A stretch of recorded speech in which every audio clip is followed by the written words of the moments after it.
Après la prise de Constantinople par les Turcs en 1453, le commerce de l'Europe avec les Indes entre en crise. Les marchands italiens ne peuvent plus ramener épices, soie ou métaux précieux en Europe. Il faut absolument trouver de nouvelles routes. Les Portugais et les Espagnols partent donc à la conquête des océans avec des bateaux plus solides et plus faciles à manœuvrer, les caravelles. Ils bénéficient d'inventions comme le gouvernail des tambours et la boussole.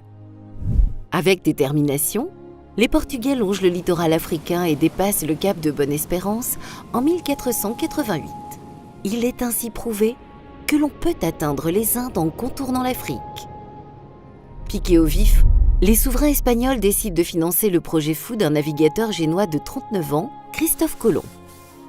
Comme tout le monde, bien sûr, Christophe Colomb sait que la Terre est ronde, mais il sous-estime sa taille et croit pouvoir atteindre l'Asie sans escale en naviguant simplement vers l'ouest. Il tente donc sa chance en août 1492 avec 3 navires, la Niña, la Pinta et la Santa Maria. Après 36 jours de navigation en haute mer, alors que les équipages sont prêts à se mutiner, un cri s'élève de la Pinta. « Terre, terre !»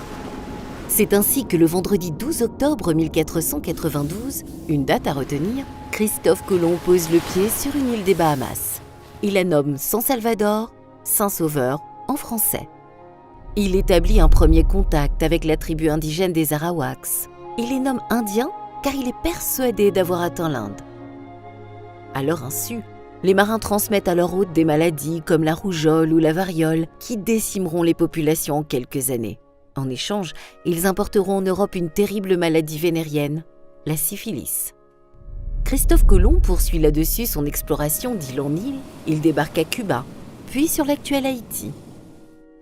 Le soir de Noël, la Santa Maria s'échoue. Comme il devient impossible à tous les hommes de revenir en Espagne, un fort est construit sur place pour 39 marins. Malgré cela, ils seront massacrés par les autochtones. Le reste des équipages est acclamé à son retour en Espagne le 31 mars 1493. Mais les plus applaudis sont les 7 Indiens ramenés par Christophe Colomb. Le navigateur génois entreprendra 3 autres voyages dans les Antilles. Il mourra riche, mais sans savoir qu'il a découvert un nouveau monde et bouleversé à tout jamais l'ancien. Tous les ans, le 12 octobre, les Espagnols et les Hispano-Américains célèbrent son exploit. C'est la fête de l'Hispanité.